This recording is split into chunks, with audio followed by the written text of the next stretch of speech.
Cuando Dolores Amunátegui entró en la iglesia, cogida fuertemente de la mano de su hija Sofía, no sabía que unas horas más tarde nunca volvería a coger esa manita. Hacia las 7 de la tarde, aproximadamente, el 2% de la ciudad de Santiago habría desaparecido. Las víctimas de la tragedia más terrible de la historia volverían a ser mujeres y niños. Pero el verdadero misterio comenzaría después del incendio. La caja en la que las mujeres guardaban sus cartas más secretas se había salvado del fuego. Esta historia, basada en registros históricos reales, te transportará a la Chile de 1863, una época en la que la tensión entre la Iglesia y el Estado estaba en su punto álgido. Si quieres saber más sobre este tipo de tragedias históricas, suscríbete al canal, dale a me gusta al video y dinos en los comentarios desde dónde nos escuchas. Quizás la próxima historia real sea de tu ciudad. Capítulo 1. La ciudad de María. Porque la permanencia del Hijo de Dios en el seno materno es el primer paso para la salvación de toda la humanidad. Teología jesuita. Las estrechas calles de Santiago de Chile estaban inusualmente animadas en los primeros días de diciembre de 1863. Las cumbres nevadas de la cordillera de los Andes se elevaban al este de la ciudad, mientras que el viento cálido del oeste levantaba el polvo de las aceras y lo hacía bailar en las fachadas de los edificios coloniales. En el centro de la capital, los edificios encalados que se alzaban alrededor de la Plaza de Armas recordaban que la herencia española seguía viva. La independencia conquistada 45 años antes no había cambiado la arquitectura de la ciudad. Lo que había cambiado eran las ideas de la gente. La mitad del siglo XIX fue una época de transformación para Chile.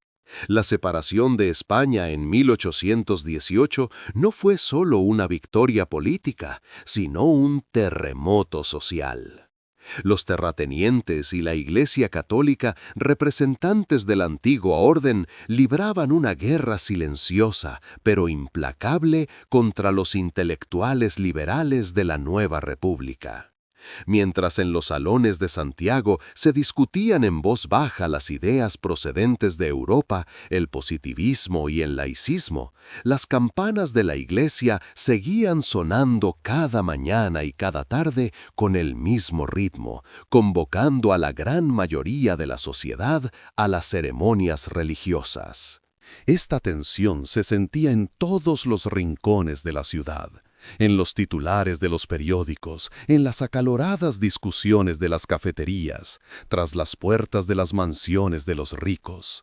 Santiago, con una población de aproximadamente 100.000 habitantes, era una de las ciudades más conservadoras de América Latina.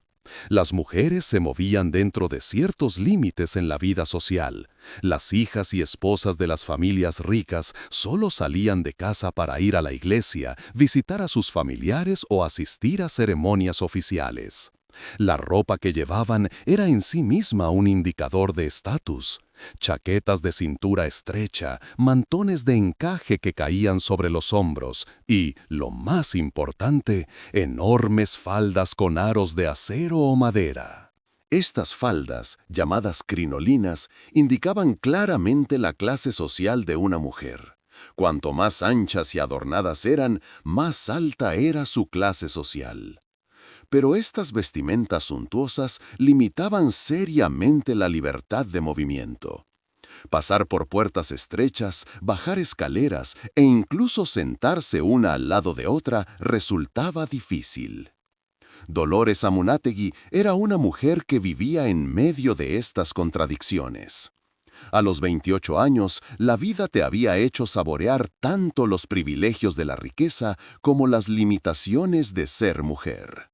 Tu padre, don Ramón Amunátegui, era uno de los comerciantes más exitosos de la ciudad.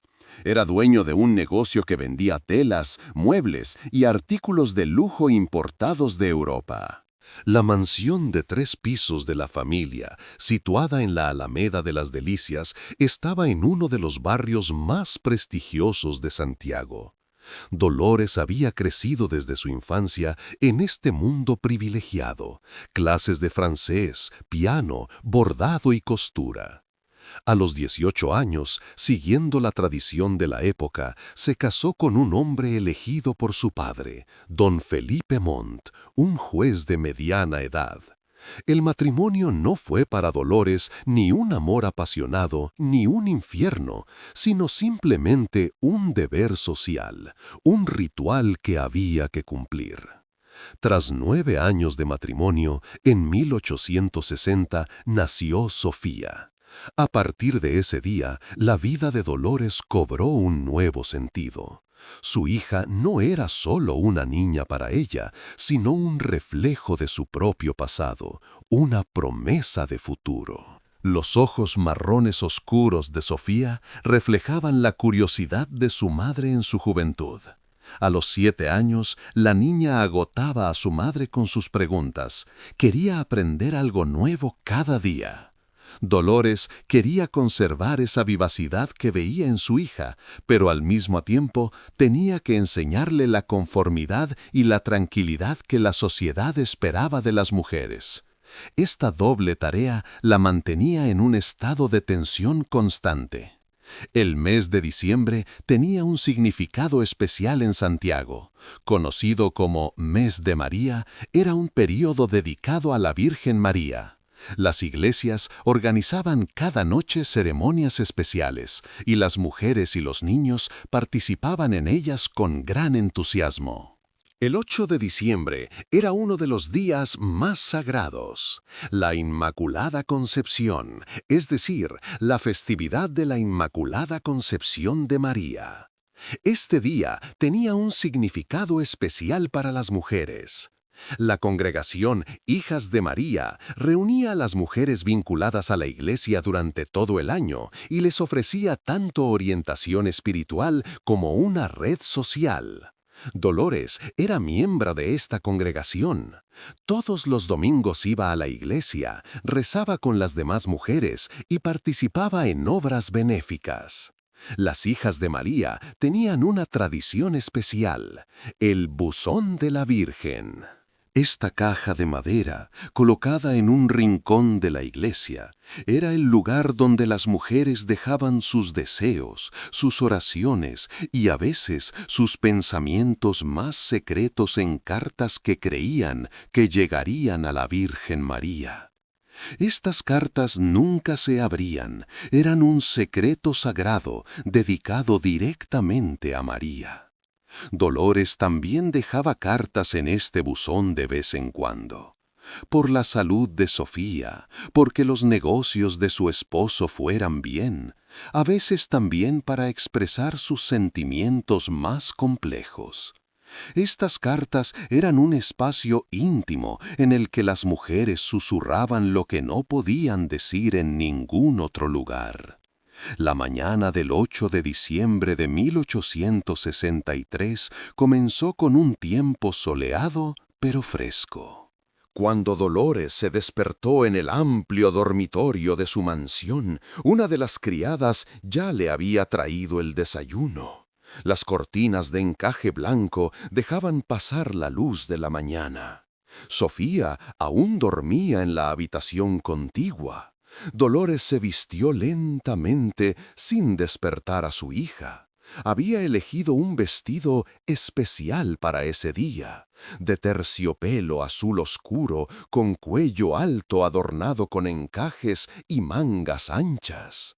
Lo más importante era que la crinolina era nueva. Los aros de acero le daban al vestido un vuelo de casi 1 metro. Ese vestido simbolizaba tanto su nobleza como su devoción religiosa. Pasada la hora, despertaste a Sofía. La pequeña abrió los ojos con una sonrisa en los labios. «Mamá, ¿hoy vamos a la iglesia?», preguntó emocionada. Sí, cariño, hoy es el día de la Virgen María. Habrá una misa especial. También vistieron cuidadosamente a Sofía, un vestido blanco de encaje y un pequeño velo en la cabeza. Le pusieron en el cuello un collar de plata que había pertenecido a su difunta abuela, con una pequeña cruz. Dolores, mientras le trenzaba el cabello, se detuvo un momento y la miró. La inocencia de Sofía, tu creencia de que nada en el mundo te asustaba, llenó el corazón de Dolores de amor y preocupación a la vez. ¿Cuánto tiempo podría este mundo proteger esa inocencia? Por la tarde, don Felipe llegó a casa. El juez, vestido como siempre con su traje oficial, entró por la puerta con expresión seria. No hablaban mucho con Dolores. El matrimonio era para ellos una sociedad, pero no una relación emocional. Don Felipe dijo que no asistiría a la misa de la noche, tenía un caso importante en el tribunal y debía prepararse. Dolores aceptó en silencio esta respuesta, a la que ya estaba acostumbrada. La asistencia de los hombres a la iglesia no era tan obligatoria como la de las mujeres. Vuestro mundo era el de los tribunales, la política y el comercio. Hacia las 6, Dolores y Sofía salieron de casa. Las acompañaban 2 sirvientas, ya que no era apropiado que las mujeres anduvieran solas por la calle. Empezaron a avanzar en carruaje hacia la plaza de la Compañía. Las calles estaban abarrotadas. Decenas de mujeres y niños se dirigían hacia el mismo destino. Dolores, mirando por la ventanilla del carruaje, podía ver este bullicio en cada rincón de la ciudad. La iglesia no era solo un lugar de culto, sino el centro de la vida social. Era uno de los pocos lugares donde las mujeres podían reunirse, conocer a otras familias y mostrar su estatus social. La iglesia de la Compañía de Jesús se alzaba en el lado oeste de la plaza de la Compañía. Este edificio, propiedad de los jesuitas, era una de las iglesias más impresionantes de Santiago. Construida a finales del siglo XVII, estaba decorada en estilo barroco y era famosa por sus altos techos y su majestuoso altar. La fachada de la iglesia, adornada con yeso blanco y columnas de piedra marrón, tenía una gran puerta entre 2 altas torres. Pero la verdadera magnificencia estaba en el interior. Al bajar del coche, Dolores vio la multitud que se agolpaba frente a la iglesia. Cientos de mujeres y niños hacían fila frente a la puerta, esperando para poder entrar. Todos tenían una expresión de emoción y expectación en el rostro. Sofía, cogida de la mano de su madre, intentaba abrirse paso entre la multitud. Las crinolinas dificultaban el paso por la estrecha puerta.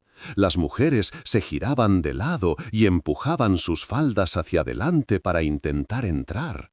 Dolores esperó pacientemente su turno. A ambos lados de la puerta, las monjas de la iglesia estaban de pie recibiendo a la congregación con una sonrisa. Al entrar en la iglesia, se le cortó la respiración. Aunque veía el mismo panorama cada año, esa magnificencia le parecía nueva cada vez. El techo estaba cubierto de cúpulas talladas en madera y decoradas con dorados. En las paredes colgaban grandes cuadros que representaban escenas de la vida de la Virgen María. Pero esa noche la iglesia parecía más diferente que nunca. Todo el altar mayor estaba iluminado con miles de velas. Grandes candelabros de parafina colgaban del techo. Las columnas estaban envueltas en tul blanco y rojo y decoradas con guirnaldas doradas. Flores, plantas artificiales y adornos brillantes llenaban cada rincón de la iglesia. El aire estaba impregnado del aroma de la cera, el incienso y las flores. Dolores, de la mano de Sofía, avanzó hacia el interior. La iglesia estaba organizada según un orden de clases. El espacio principal estaba reservado a las mujeres y los niños. Se trataba de una amplia zona situada justo enfrente del altar. Los hombres, en cambio, eran dirigidos a la parte lateral derecha de la iglesia. Allí había una puerta separada que daba a la calle de la compañía. Los hombres entraban y salían por allí. Esta disposición era un reflejo de los roles de género tradicionales. Las mujeres rezaban más cerca, de forma más visible, mientras que la presencia de los hombres era más periférica. Dolores encontró un lugar en el centro del espacio principal. Sentó a Sofía a su lado. Los ojos de la niña miraban con curiosidad por toda la iglesia. La luz de las velas bailaba sobre las decoraciones doradas, creando una atmósfera casi mágica en el interior de la iglesia. Dolores miró a su alrededor. Veía caras conocidas, las mujeres de las familias vecinas, sus amigas de hijas de María. Muchas mujeres que no conocía, pero que por su vestimenta se notaba que eran ricas. La multitud aumentaba por momentos. El espacio principal comenzaba a llenarse. Las mujeres estaban sentadas muy apretadas unas junto a otras. Las crinolinas reducían considerablemente el espacio para moverse. Dolores sintió una ligera incomodidad. ¿No había demasiada gente? Junto a la puerta, un anciano que hacía las veces de sacristán dirigía a las últimas mujeres que entraban. Dolores notó una expresión extraña en su rostro. El hombre miraba hacia arriba a las grandes lámparas que colgaban sobre el altar. Tenía el ceño fruncido y se mordía los labios. Utilizaba la larga vara que tenía en la mano para ajustar las lámparas. Pero algo le inquietaba. Dolores podía leer esa expresión porque al mirar en la misma dirección vio que la gran lámpara de parafina que ardía justo encima del altar se balanceaba ligeramente. Quizás la cadena que colgaba del techo era demasiado delgada. Quizás la lámpara pesaba demasiado. Sacristán cruzó la mirada con la de Dolores por un instante. El hombre apartó rápidamente la vista y se dirigió hacia la puerta. Pero Dolores no pudo olvidar la inquietud que vio en esa mirada. La misa estaba a punto de comenzar. Los sacerdotes salieron por la pequeña puerta detrás del altar. Se colocaron frente a la congregación. El párroco abrió los brazos y comenzó la oración. Las mujeres se pusieron de pie. Sofía se colocó junto a su madre y se santiguó con sus pequeñas manos. Ave María, gratia plena. Las palabras divinas resonaron en los altos techos de la iglesia. Dolores rezó, pero sus ojos se desviaban de vez en cuando hacia arriba, hacia la lámpara que se balanceaba. Algo no estaba bien, pero ¿qué podía ser? Quizás solo fuera el cansancio. Quizás, debido al caos que tenía en la cabeza estos últimos días, estaba pensando demasiado en todo. Mientras continuaba la misa, la iglesia se fue llenando aún más. La puerta seguía abierta. Más mujeres intentaban entrar. Dolores sintió que el gentío a tu alrededor aumentaba. La crinolina de la mujer a tu derecha se había enredado en tu falda. La joven a tu izquierda tenía dificultades para respirar. La multitud era tan densa que casi impedía respirar. La lámpara sobre el altar seguía balanceándose ligeramente. Dolores sonrió ante la inocencia de su hija, pero la inquietud que sentía en su interior no desaparecía. Sacristán estaba de pie junto a la puerta, mirando hacia arriba. La larga pértiga que llevaba en la mano seguía a su lado. El hombre quería hacer algo, pero ¿qué podía hacer? La misa había comenzado. Bajar la lámpara delante de la congregación sería interrumpir la ceremonia. Tenías que esperar. Quizás todo estaba bien. Quizás esa lámpara llevaba años balanceándose así y nunca había habido ningún problema. Pero cuando Dolores miró las grandes llamas que ardían bajo la lámpara, la voz en su interior se hizo aún más fuerte. Algo iba a pasar.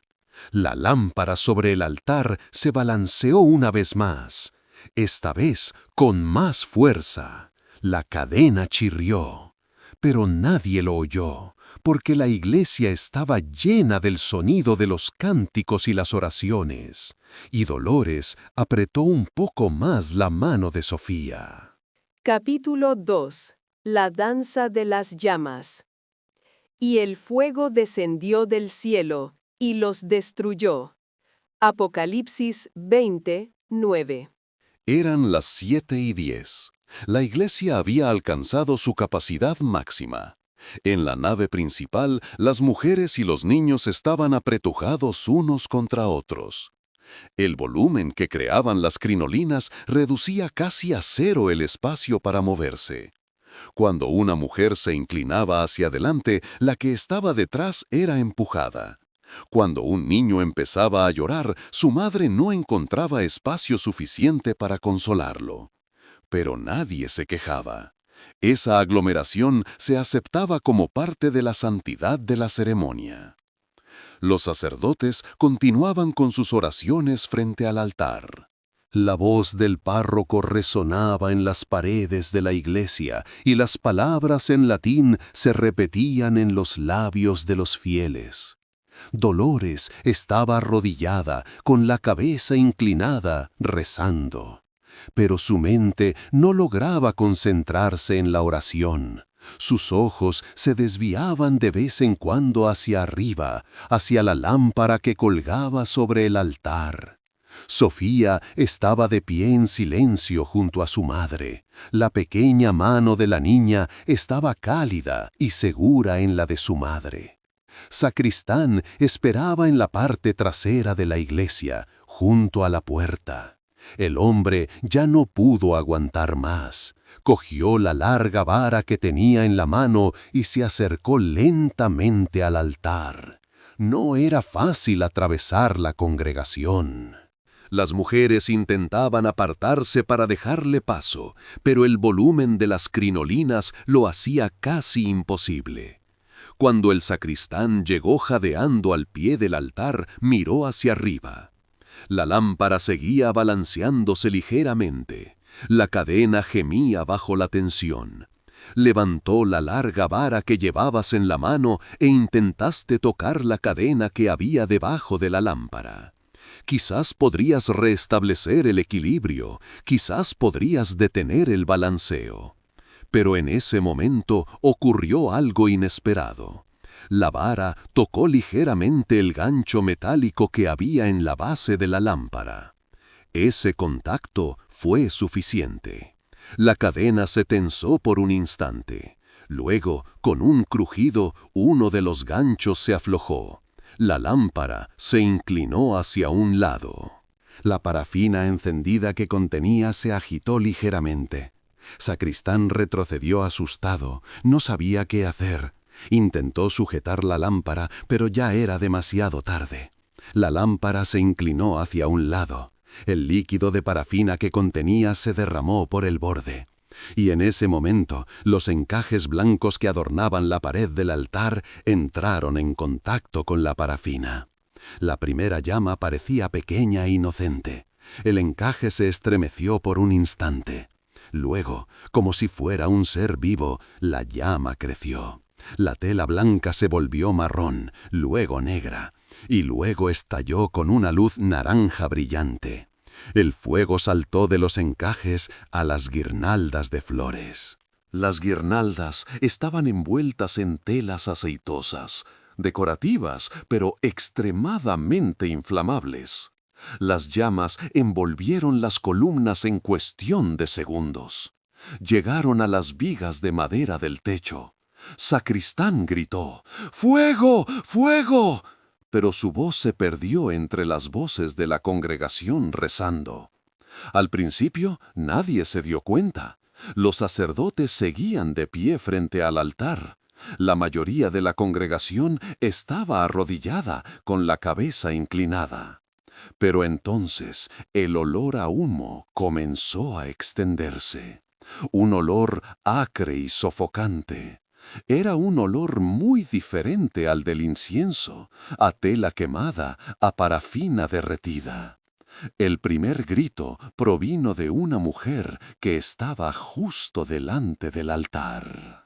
Cuando levantó la cabeza, vio que la pared del altar estaba en llamas. El fuego se propagaba rápidamente. Las columnas, las guirnaldas, las flores, todo estaba ardiendo. Y lo peor era que las vigas de madera del techo habían comenzado a arder. ¡Fuego! ¡Nos quemamos! Esta vez el grito se extendió por toda la iglesia. El pánico se apoderó de la congregación como una ola. Las mujeres se pusieron de pie de un salto, los niños comenzaron a llorar, todos intentaron correr hacia la puerta al mismo tiempo, pero la puerta estaba muy lejos y era muy estrecha.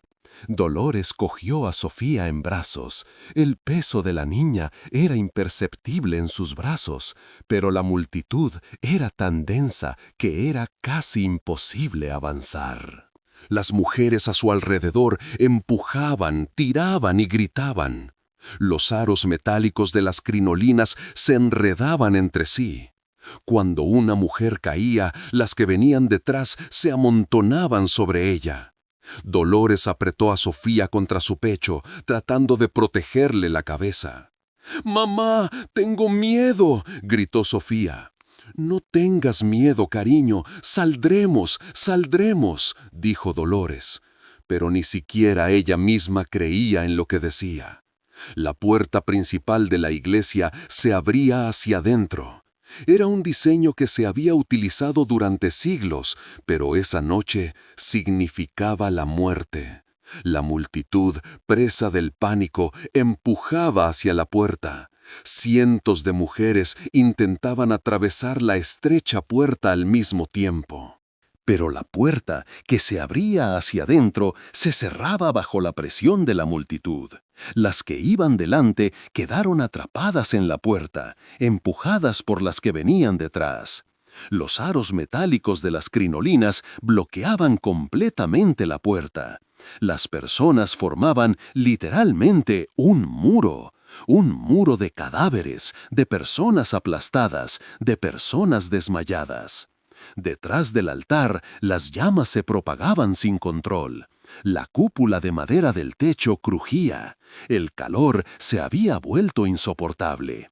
La iglesia se había convertido en un horno gigante. El humo llenaba el interior de la iglesia. La visibilidad se había reducido a unos pocos metros. Las mujeres y los niños se derrumbaban en el suelo. Algunos se asfixiaban con el humo, otros eran aplastados, otros ardían. Dolores seguía sosteniendo a Sofía en sus brazos, pero la multitud la arrastraba, había perdido por completo el control. A su alrededor, rostros conocidos, rostros desconocidos, todos estaban paralizados por el miedo. Una mujer se agarró al brazo de Dolores y le suplicó: «Por favor, mi hija, encuéntrala». Pero Dolores no podía hacer nada. La multitud la arrastraba hacia adelante. Sofía lloraba abrazada al cuello de su madre. El peso de la niña aumentaba cada vez más en los brazos de Dolores. Pero ella no la soltó, nunca la soltaría. Los hombres que estaban en el lado derecho de la iglesia, en la sección lateral, se dieron cuenta del incendio mucho más rápido. Porque la puerta lateral daba a la calle de la compañía y se abría hacia afuera. Los hombres pudieron salir por la puerta lateral de forma relativamente ordenada sin entrar en pánico. 25 hombres perdieron la vida. Pero este número era muy pequeño en comparación con la tragedia que se produjo en la sala principal. La distribución de los asientos por clases determinó esa noche la diferencia entre la vida y la muerte. Los hombres se salvaron porque estaban sentados cerca de la salida lateral. Las mujeres y los niños murieron porque quedaron atrapados en la sala principal.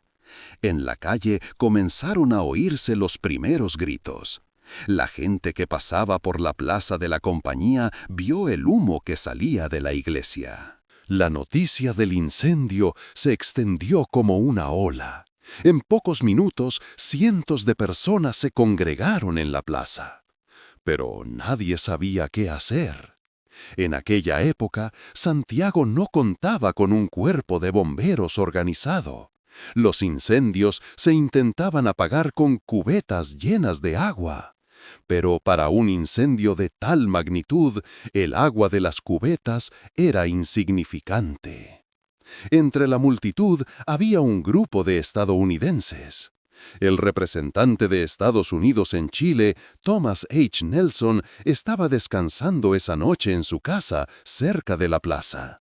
Cuando se enteró del incendio, salió corriendo. Le acompañaban el cónsul Silvey, el ingeniero Henry Meigs y su amigo Keith. Sin pensarlo dos veces, corrieron hacia la iglesia para participar en las labores de rescate. Cuando Nelson llegó a la puerta principal de la iglesia, se quedó paralizado ante lo que vio. La puerta estaba bloqueada por una montaña de cuerpos humanos. Muertos, heridos, supervivientes, todos estaban entremezclados. El fuego brillaba en el interior de la iglesia, el humo salía por la puerta, y desde dentro se oían gritos, los gritos de miles de personas. Nelson y sus amigos intentaron atravesar la pila que bloqueaba la puerta, apartaron los cadáveres a un lado, sacaron a los que aún respiraban, pero el fuego se acercaba, el calor era insoportable. Meigs se sumergió en el agua hasta quedar empapado y luego se lanzó entre las llamas.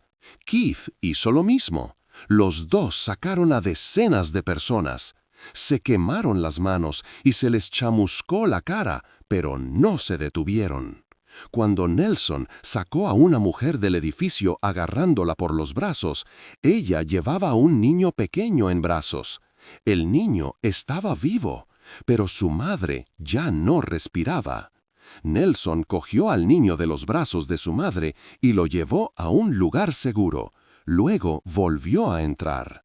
Dolores, en medio de la multitud, seguía sujetando a Sofía, pero ya no podía respirar.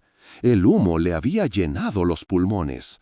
No veía nada por las lágrimas y el humo. A su alrededor, los sonidos iban disminuyendo. La gente se derrumbaba en el suelo. El fuego trepaba por las columnas hasta el techo. La cúpula de madera crujía. Por un momento Dolores pensó, ¿morirían allí?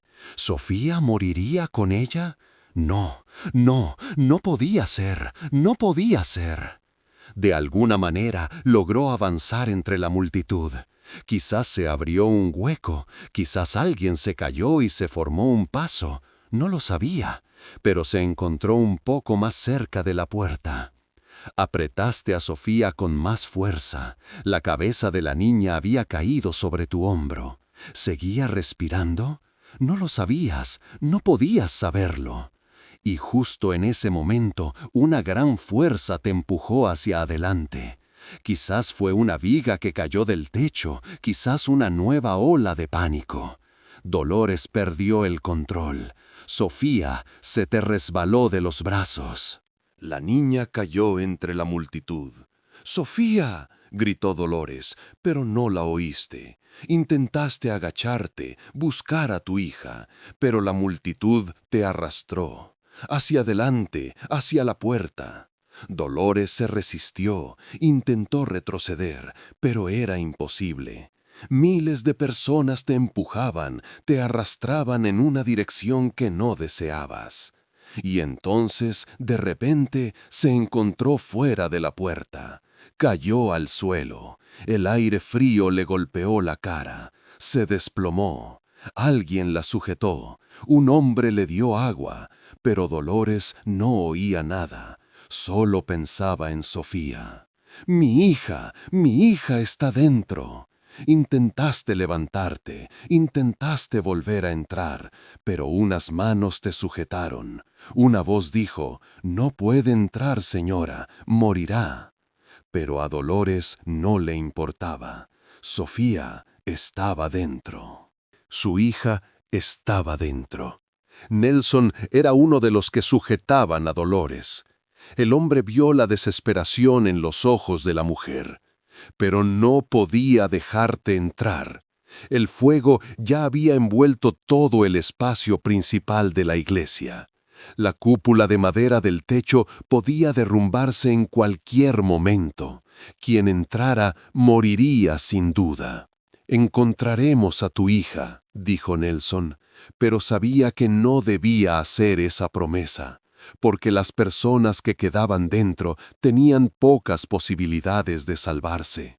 Dolores lloraba desesperadamente, se derrumbó en el suelo, sus manos arañaban el pavimento de piedra.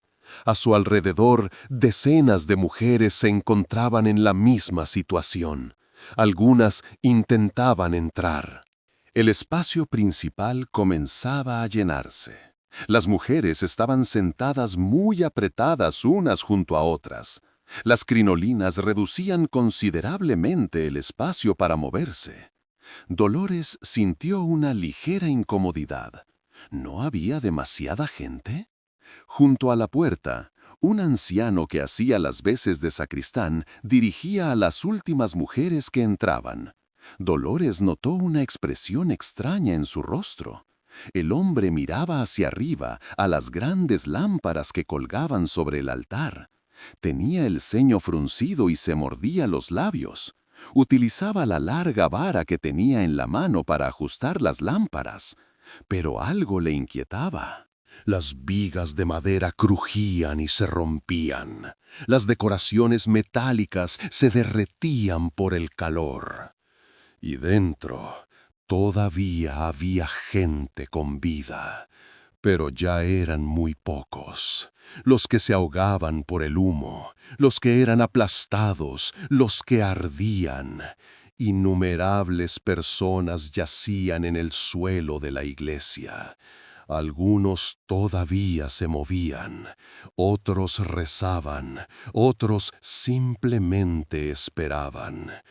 Esperaban la muerte. Entre las 8 y las 9, los gritos en la iglesia disminuyeron. Ya casi no quedaban voces vivas en el interior. El fuego lo había devorado todo. La sala principal estaba llena de cadáveres. Los únicos que se salvaron fueron los que estaban junto a la puerta y los hombres que salieron por la puerta lateral. En la calle, Dolores seguía sentada en el suelo. Tenía los ojos fijos en la puerta de la iglesia.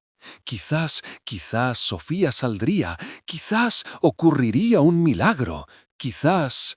Pero lo sabía. Una voz interior le susurraba la verdad. Sofía estaba dentro, y los que estaban dentro ya no estaban vivos. Hacia las 9, la cúpula principal del techo de la iglesia no pudo resistir.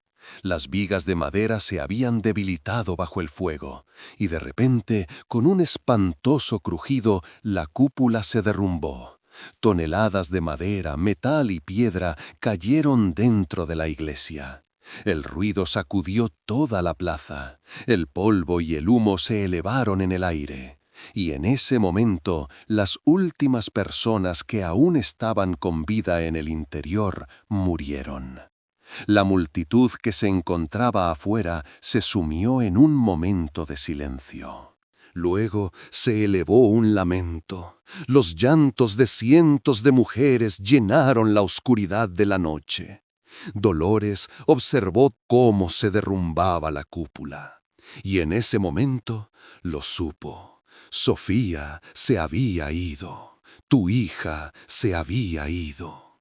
Apoyó la cabeza sobre las rodillas y lloró. sin emitir ningún sonido. Lloró mientras sus lágrimas caían sobre el pavimento de piedra. Miles de personas se reunieron en la plaza y esperaron toda la noche. Algunas ayudaron a los equipos que intentaban entrar. Otras rezaban, otras simplemente observaban. El incendio continuó durante toda la noche. El fuego comenzó a apagarse lentamente. Pero cuando llegó la mañana, solo quedaban las paredes cubiertas de cenizas y el techo derrumbado de la iglesia. Y dentro, nadie sabía aún cuántas personas había, pero pronto lo sabrían.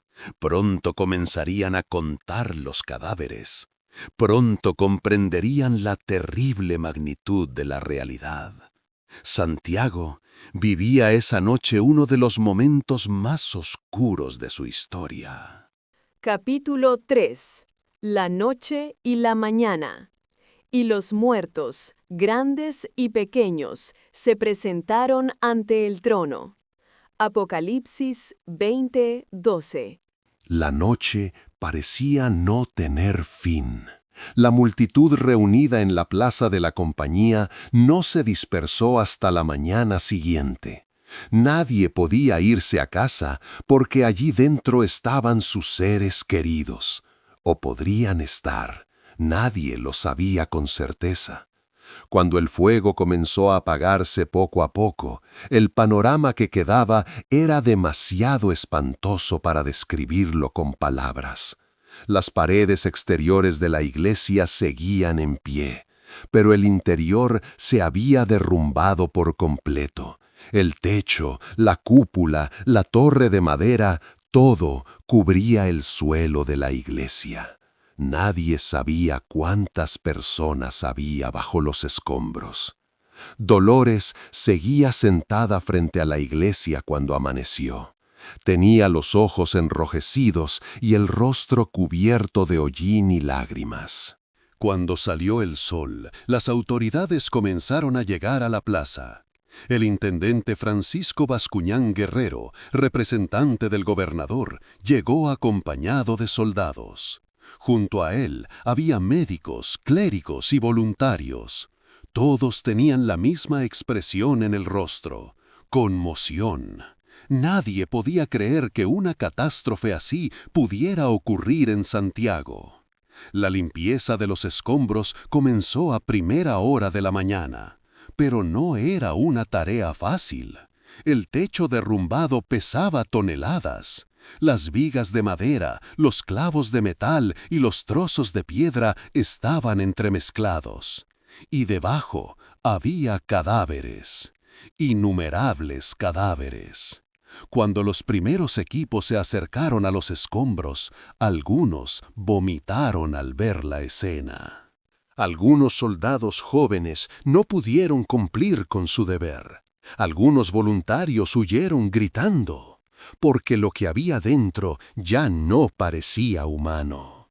El fuego había dejado los cuerpos irreconocibles. Algunos se habían convertido en cenizas, otros estaban aplastados, otros estaban quemados y aplastados.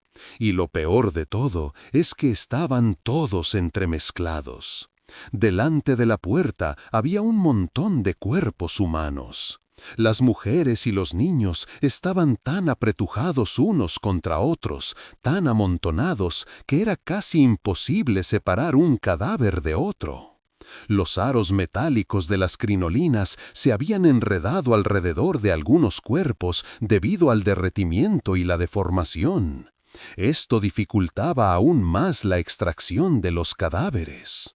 El primer día solo se pudieron sacar unos pocos cadáveres. Los equipos de limpieza tenían que avanzar lentamente. Era necesario encontrar cualquier indicio de identidad, cualquier señal. Las familias esperaban fuera. Todos esperaban un milagro. Quizás sus seres queridos saldrían con vida. Quizás aún vivían bajo los escombros. Pero cada hora que pasaba, esa esperanza se desvanecía un poco más. Dolores acudía todos los días, llegaba a la plaza al amanecer y se quedaba allí hasta el atardecer. Sus ojos no se apartaban de los escombros. Cada vez que los equipos sacaban un cadáver, su corazón se detenía. Era Sofía. Los cadáveres se colocaban en camillas de madera y se sacaban al exterior. Las familias se acercaban una a una para intentar verlos. Pero la mayoría de las veces era imposible reconocerlos. El segundo día, los equipos comenzaron a trabajar de forma más organizada. Llegaron voluntarios de diferentes partes de la ciudad. Los ingenieros planearon cómo retirar los escombros. Los médicos comenzaron a examinar los cadáveres y a redactar informes. Los sacerdotes rezaban. Pero el trabajo seguía avanzando muy lentamente. El tercer día, la magnitud de la tragedia comenzó a hacerse evidente. Se hizo un comunicado público a través de un comunicado de la diócesis.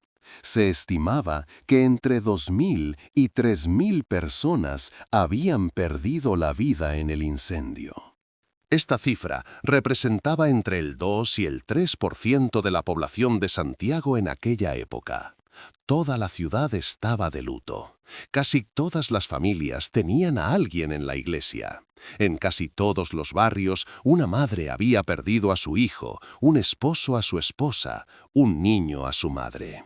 Y había otra realidad impactante. Casi todas las más de 2.000 personas fallecidas eran mujeres y niños. Solo 25 hombres habían perdido la vida. Este fue el trágico resultado de la distribución de asientos por clases. Los hombres se habían salvado por la puerta lateral. Las mujeres y los niños habían quedado atrapados en la puerta principal. Cuando Dolores escuchó estas cifras, sintió una extraña ira. ¿Por qué? ¿Por qué los hombres se habían salvado y las mujeres no? ¿Por qué la iglesia había aplicado esa distribución de asientos? ¿Por qué las puertas se abrían hacia adentro en lugar de hacia afuera? Estas preguntas daban vueltas en tu cabeza, pero no encontrabas respuesta. Quizás no había respuesta.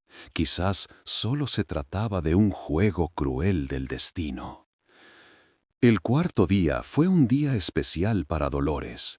Cuando los equipos comenzaron a limpiar los escombros del centro de la iglesia, sacaron el cadáver de una niña. Podría haber tenido 7 u 8 años. El rostro del cadáver estaba irreconocible, pero en su cuello había un collar de plata, con una pequeña cruz. Dolores corrió hacia la camilla. El corazón le latía con fuerza en el pecho.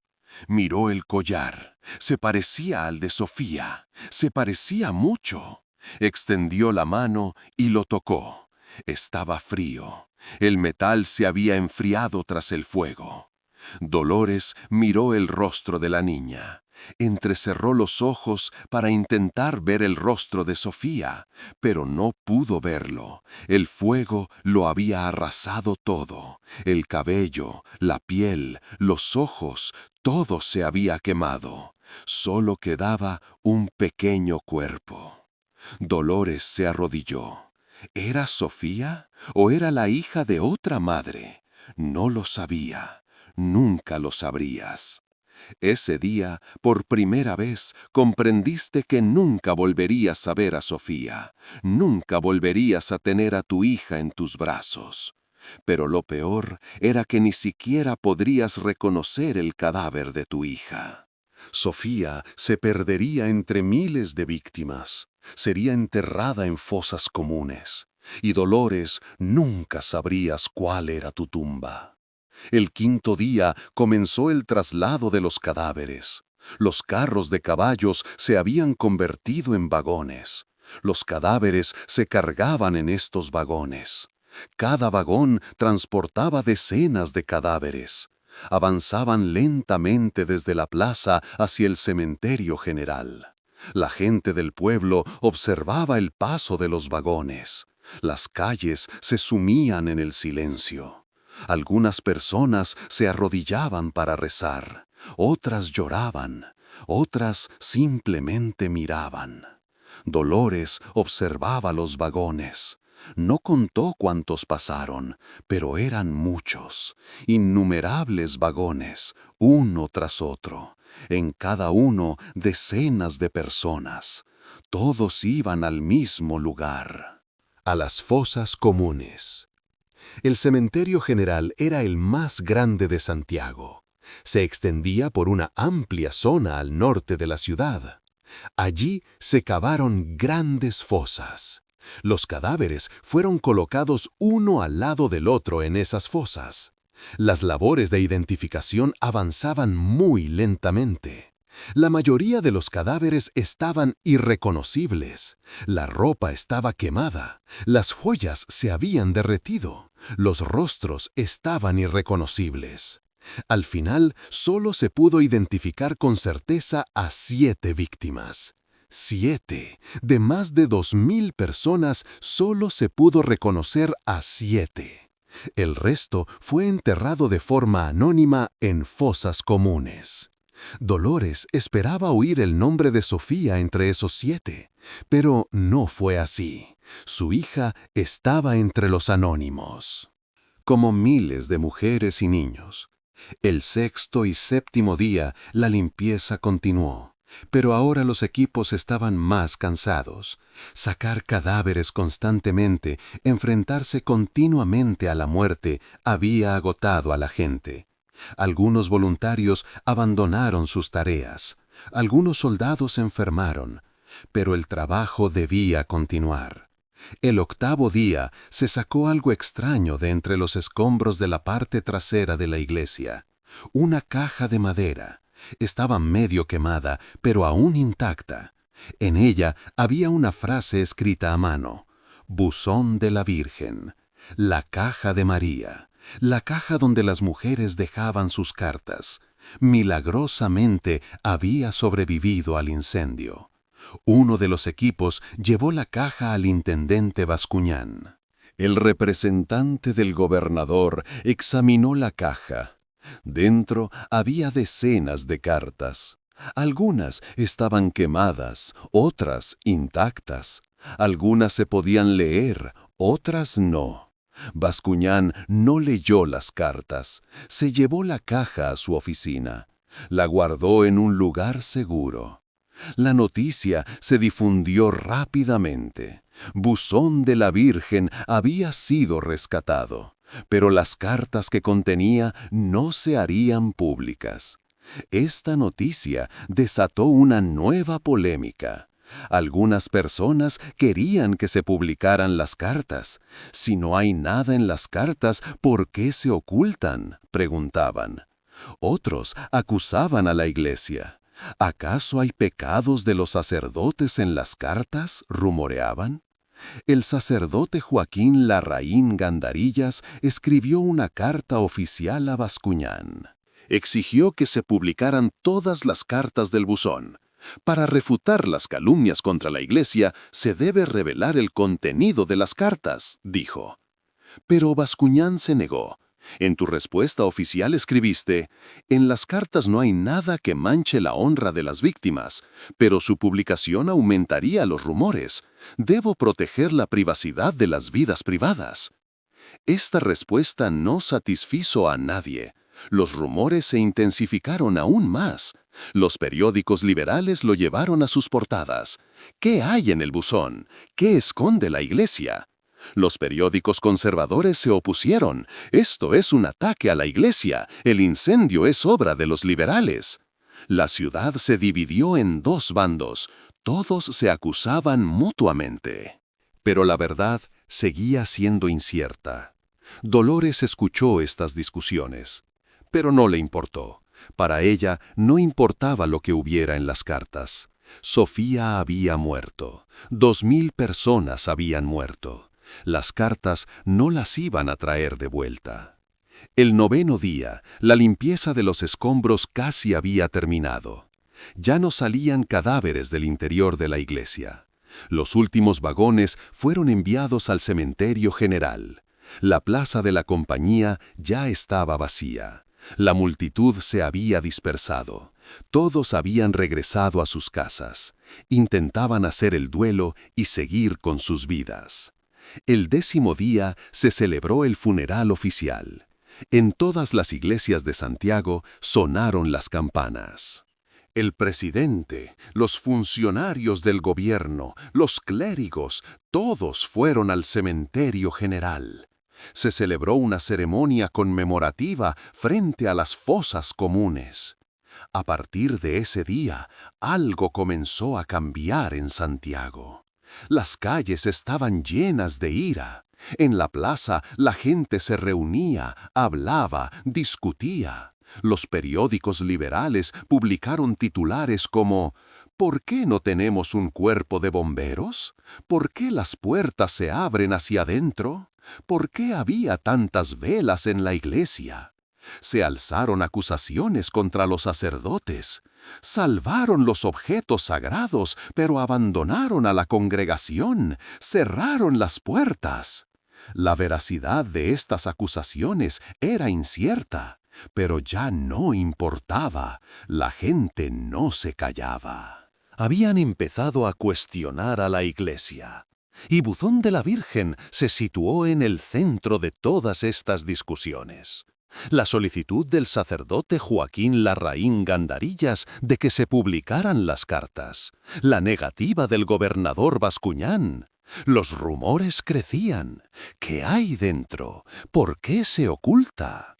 Capítulo 4. La sombra del buzón. La línea entre la realidad y los rumores está cubierta por el polvo de la incertidumbre. Anónimo. Días después del incendio, en Santiago solo se hablaba del buzón de la Virgen. La caja de María se había salvado milagrosamente de las llamas.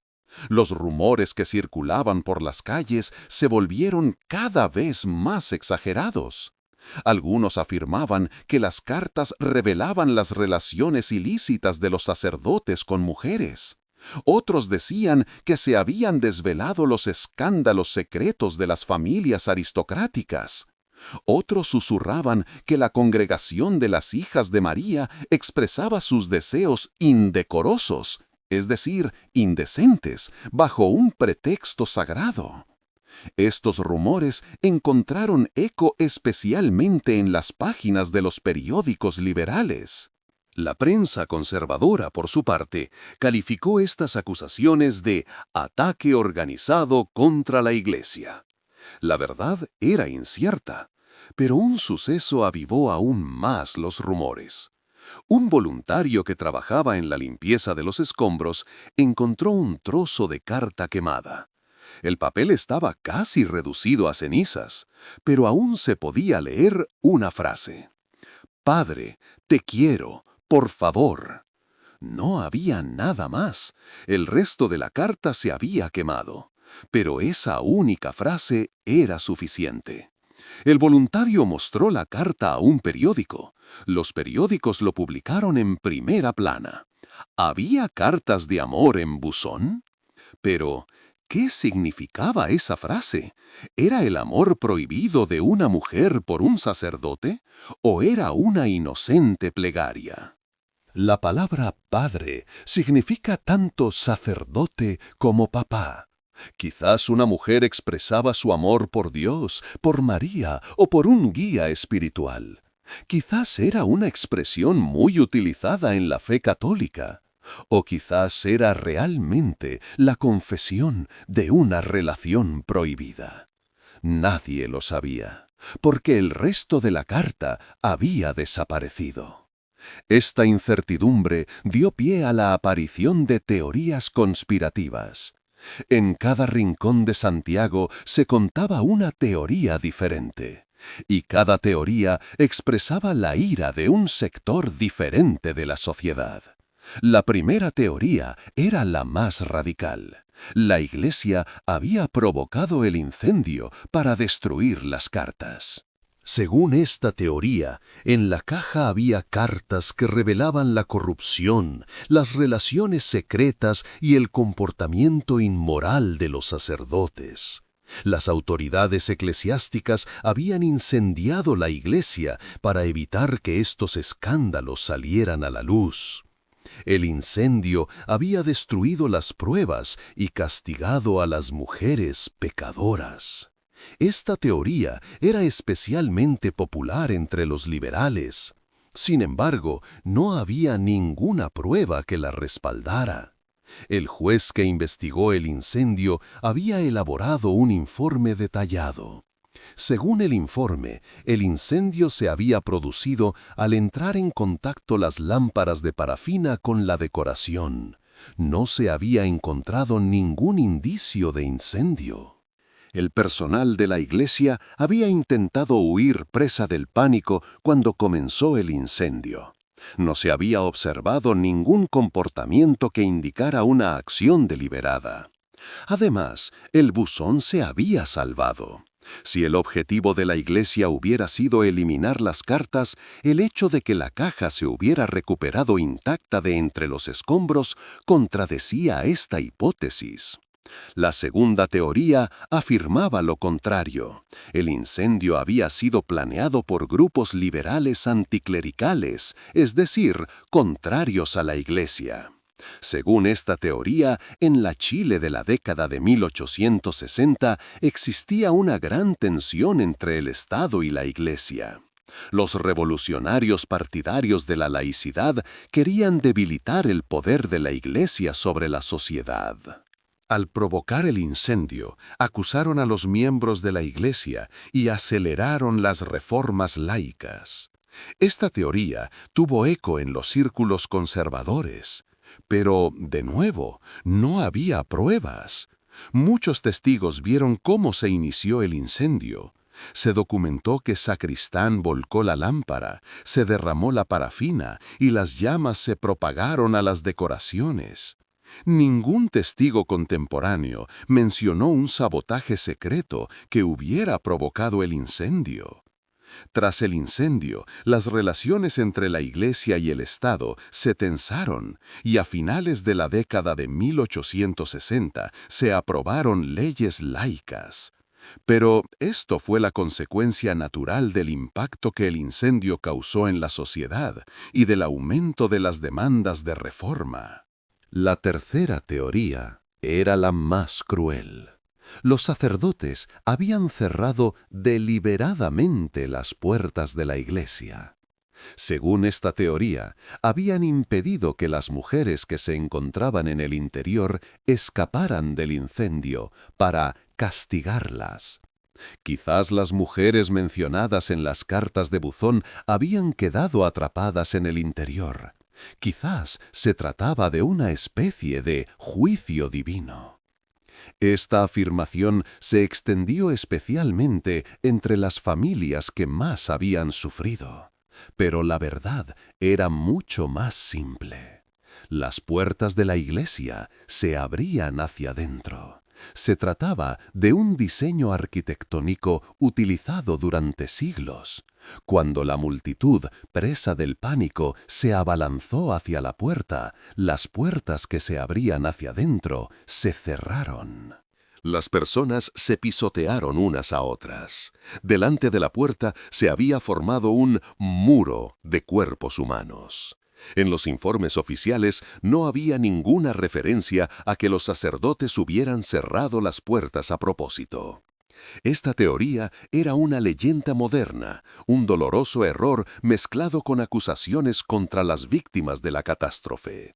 La cuarta teoría tenía una dimensión política. El gobierno protegía a personas influyentes ocultando las cartas. Según esta teoría, en Buzón había escándalos relacionados con aristócratas o hombres de Estado. El gobernador Bascuñán, al negarse a revelar sus nombres, protegía los intereses de la clase alta. La respuesta oficial de Bascuñán fue clara. En las cartas no había nada que pudiera dañar la honorabilidad de las víctimas. Su publicación aumentaría los rumores. Esta respuesta satisfizo a algunos, pero no a otros. Sin embargo, lo importante era que no había ninguna prueba de la existencia de tal escándalo. Sobre el contenido de las cartas solo había rumores. No había pruebas de que el gobierno hubiera intentado encubrir el asunto. La quinta y más extraña teoría tenía una dimensión internacional. La delegación diplomática estadounidense estaba relacionada con el incendio. Los diplomáticos estadounidenses que se encontraban en Chile durante el incendio eran representantes del presidente Lincoln. Algunas hipótesis ficticias afirmaban que estos diplomáticos estaban llevando a cabo una operación secreta. Esta teoría era totalmente infundada. Según los registros oficiales, los miembros de la delegación estadounidense habían ayudado en las labores de rescate durante la catástrofe. Thomas H. Nelson, Henry Meigs y Keith se adentraron en las llamas y rescataron a decenas de personas. El gobierno chileno elogió su heroica actuación. No había ninguna prueba de que los diplomáticos extranjeros hubieran planeado o dirigido el incendio. Esta afirmación se basaba en novelas escritas años después. Los elementos ficticios se habían confundido con la realidad. 5 teorías, 5 explicaciones diferentes. Pero ninguna de ellas podía respaldarse con pruebas concluyentes.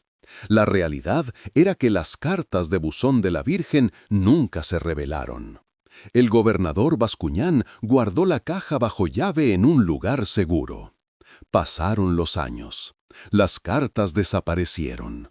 Quizás seguían en algún archivo, en algún sótano, en una caja polvorienta.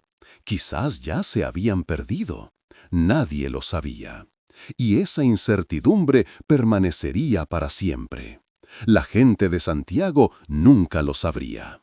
¿Había realmente escándalos en Buzón? ¿O solo eran inocentes plegarias? ¿Eran los sacerdotes culpables o víctimas? ¿El incendio fue un complot o un trágico accidente? Nunca se sabría. Después del incendio, Santiago comenzó a cambiar. 12 días después, el 20 de diciembre de 1863, un grupo de ciudadanos se reunió en la Plaza de Armas. Entre ellos había comerciantes, ingenieros, médicos y obreros. Su líder era un joven empresario llamado José Luis Claro y Cruz.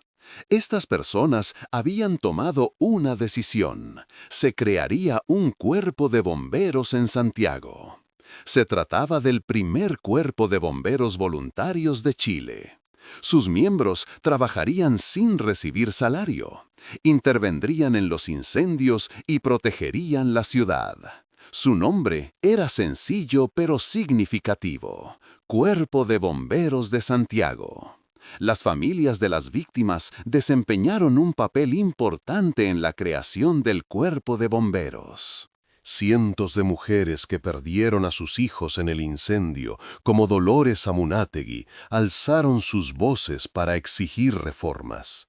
Participaron en reuniones callejeras, firmaron peticiones y escribieron cartas a las autoridades. No solo lloraron su pérdida, sino que lucharon por el cambio. Con el paso de los años, el cuerpo creció. Otras ciudades siguieron el mismo modelo. Hoy en día, todas las ciudades de Chile cuentan con un cuerpo de bomberos voluntarios. Y todo ello nació aquella trágica noche. Al mismo tiempo, el gobierno tomó medidas. Se promulgaron nuevas normas contra incendios. En todos los edificios públicos, especialmente en las iglesias, las puertas debían abrirse hacia el exterior. Se hicieron obligatorios los sistemas de doble bisagra. Los edificios públicos grandes debían tener un número suficiente de salidas. Estas normas comenzaron a aplicarse no solo en Santiago, sino en todo Chile. Las iglesias también cambiaron. Se prohibieron las misas nocturnas. Se restringió el uso excesivo de adornos y velas en las iglesias. Las velas de parafina se sustituyeron por lámparas de gas más seguras. En lugar de decoraciones de madera, se optó por materiales de piedra y metal. Pero el cambio más importante se produjo en las relaciones entre la Iglesia y el Estado. El incendio cambió la visión que la sociedad chilena tenía de la Iglesia. Los liberales consideraron el incendio como una negligencia de la Iglesia y presionaron para que se llevaran a cabo reformas laicas. Los conservadores defendieron a la Iglesia, pero al mismo tiempo reconocieron la necesidad de las reformas. A finales de la década de 1860 se aprobaron una serie de leyes laicas. El matrimonio ya no era solo una ceremonia religiosa, sino que se hizo obligatorio el matrimonio civil. Los cementerios pasaron de manos de la Iglesia al Estado. El sistema educativo se secularizó. La Iglesia perdió parte de su poder político. Estos cambios no fueron fáciles. Hubo debates, conflictos y tensiones. Pero, al final, Chile se convirtió en una sociedad más moderna y laica. Cada año, el 8 de diciembre, se dejaban flores en la tumba colectiva del Cementerio General. Dolores acudió cada año hasta el final de su vida. No sabía qué tumba era la de Sofía. Pero no importaba. Para ella, todas las tumbas eran Sofía. Pasaron los años y se derribaron los restos de la iglesia de la compañía. Se limpiaron los escombros. En su lugar se construyó un pequeño jardín. En el centro se erigió una estatua de la Virgen María de mármol blanco. Debajo de la estatua hay una placa. En ella se lee: en memoria de las víctimas del incendio de la iglesia de la compañía el 8 de diciembre de 1863. Nunca las olvidaremos.